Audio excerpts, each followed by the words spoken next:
শ্রী চৈতন্য নিত্যানন্দ শ্রী অদ্বৈত সীতা হরি গুরু বৈষ্ণব ভাগবত গীতা।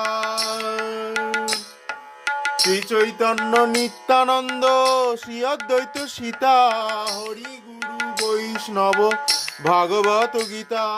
শ্রীরূপ শ্রী সনাতন ভট্ট রঘুনাথ শ্রীজীব গোপাল ভট্ট দাস রঘুনাথ। শ্রীরূপ শ্রী সনাতন ভট্ট রঘুনাথ শ্রীজীব গোপাল ভট্ট দাস রঘুনাথ। হরিহরায় নম কৃষ্ণ যাদবায় নম যাদবায় মাধবায় কেশবায় নম। এই ছয় গোসাই করি চরণ বন্দন যাহা হইতে বিঘ্ন নাশ অভীষ্ট পুরাণ। এই ছয় গোসাই